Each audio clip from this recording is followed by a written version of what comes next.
മനുഷ്യന്റെ ഏറ്റവും വലിയ അനുഗ്രഹം എന്നത് മറവിയാണ്. സാഹചര്യങ്ങൾക്കനുസരിച്ച് അവൻ മറന്നുകൊണ്ടേയിരിക്കും.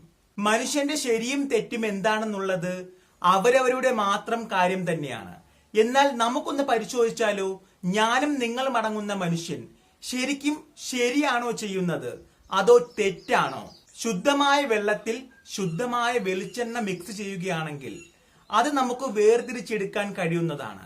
എന്നാൽ ശുദ്ധമായ പാലിൽ കൊടും വിഷം ആഡ് ചേർത്താൽ അത് ഒരിക്കലും വേർതിരിച്ചെടുക്കാൻ കഴിയുകയില്ല. അതുപോലെയാണ് മനുഷ്യന്റെ മനസ്സ്. മനുഷ്യനെ നന്നാക്കുന്നതിന് പകരം വേണമെങ്കിൽ പോയി തിരയെണ്ണ എന്നാണ് കൂടുതൽ ആൾക്കാരും പറയുന്നത്. ശരിക്കും അങ്ങനെയാണോ? മനുഷ്യന്റെ മനസ്സ് എന്താണ്? നിങ്ങൾക്കും എനിക്കും ഒരുപോലെ മനസ്സിലാകുന്ന രീതിയിൽ നമുക്കൊന്ന് വേർതിരിച്ചു നോക്കാം. എല്ലാവർക്കും ടൈം സ്റ്റോറിയിലേക്ക് സ്വാഗതം.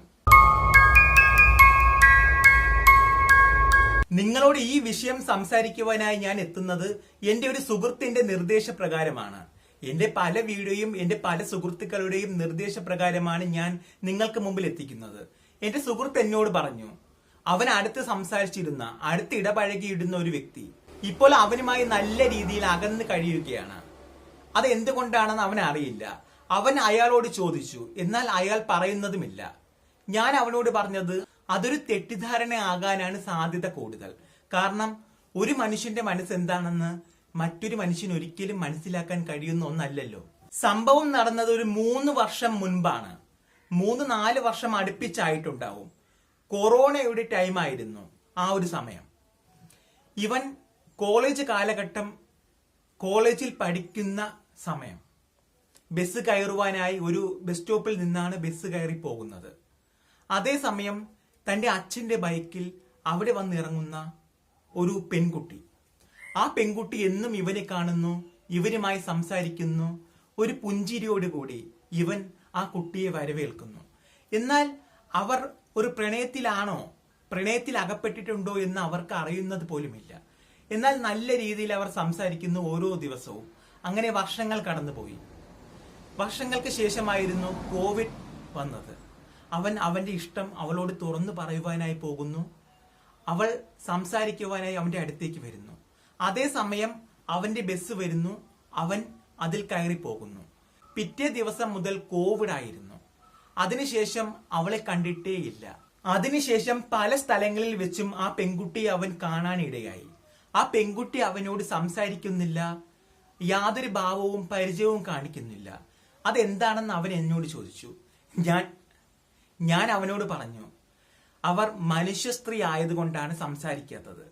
അപ്പോൾ അവൻ എന്നോട് ചോദിച്ചു, ഞാനും മനുഷ്യനാണല്ലോ, എന്റെ ശരീരത്തിൽ ഓടുന്നതും രക്തം തന്നെയാണല്ലോ, ഞാൻ സംസാരിക്കുന്നു, ഞാൻ അത്തരം നിമിഷങ്ങൾ ഓർത്തു വെക്കുന്നു, ആ കുട്ടി എന്തുകൊണ്ടാണ് എന്നോട് സംസാരിക്കാത്തത്?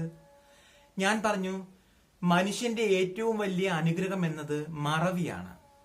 സാഹചര്യങ്ങൾക്കനുസരിച്ച് അവൻ മറന്നുകൊണ്ടേയിരിക്കും.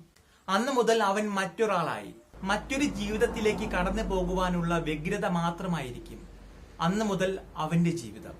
അതുകൊണ്ട് നീ ഒട്ടും വിഷമിക്കരുത്. കാരണം ഇനി ഒരിക്കലും ആ പെൺകുട്ടി നിന്റെ ജീവിതത്തിലേക്ക് വരില്ല. നിനക്ക് എന്തുകൊണ്ട് മറ്റൊരു ജീവിതത്തിലേക്ക് കടന്നു പൊക്കിക്കൂടാ? മറവി ഒരു അനുഗ്രഹമാണെന്ന് ഞാൻ ആദ്യം തന്നെ പറഞ്ഞു. ശരിക്കും അങ്ങനെയാണ്. ഒരു മനുഷ്യരും ആരെയും ഓർക്കുന്നില്ല എന്നതാണ് സത്യം. നിങ്ങൾക്ക് വേണമെങ്കിൽ നിങ്ങളുടെ ജീവിതത്തിലേക്ക് മറ്റാരെങ്കിലും ക്ഷണിക്കാം, അല്ലെങ്കിൽ അവരുടെ ഓർമ്മയുമായി കഴിയാം എന്ന ഒരു ചിന്ത അവനിൽ ഞാൻ ഉണ്ടാക്കുകയാണ് ചെയ്തത്.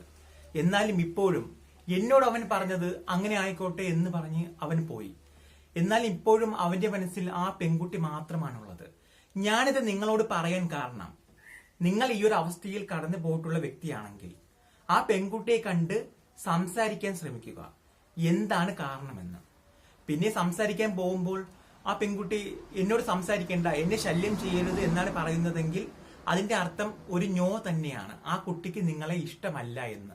അതുകൊണ്ട് പിന്നീട് ഒരിക്കലും അവരെ ശല്യം ചെയ്യരുത്. ഇതോടുകൂടി ആ ബന്ധം സ്റ്റോപ്പ് ചെയ്യുന്നതാണ് നല്ലത്. എന്റെ സുഹൃത്തിനോടും ഞാൻ ഇങ്ങനെ തന്നെയാണ് പറഞ്ഞത്. നിങ്ങൾക്കും ഇതേ ഒരു അനുഭവം ഉണ്ടായിട്ടുണ്ടെങ്കിൽ നിങ്ങളും ഇതേ രീതിയിൽ തന്നെ പ്രവർത്തിക്കണം. പിന്നീട് നിങ്ങൾക്ക് ഇതിനെക്കുറിച്ച് എന്തെങ്കിലും സംശയമുണ്ടെങ്കിൽ വേണമെങ്കിൽ കമന്റിലൂടെ അറിയിക്കാവുന്നതാണ്. നിങ്ങളുടെ ജീവിതത്തിലെ ഇത്തരത്തിലുള്ള നല്ലതും ചീത്തയുമായുള്ള മൊമെന്റുകൾ വേണമെങ്കിൽ കമന്റിലൂടെ അറിയിക്കാൻ. മറ്റുള്ളവർക്കും അത് സഹായകമാകും, പ്രയോജനമാകും, പ്രചോദനവുമാകും. എല്ലാവർക്കും എന്റെ ഈ ചെറിയ വീഡിയോ ഇഷ്ടമായെന്ന് വിചാരിക്കുന്നു. മറ്റൊരു വീഡിയോയുമായി കാണുന്നത് വരെ ടാറ്റാ.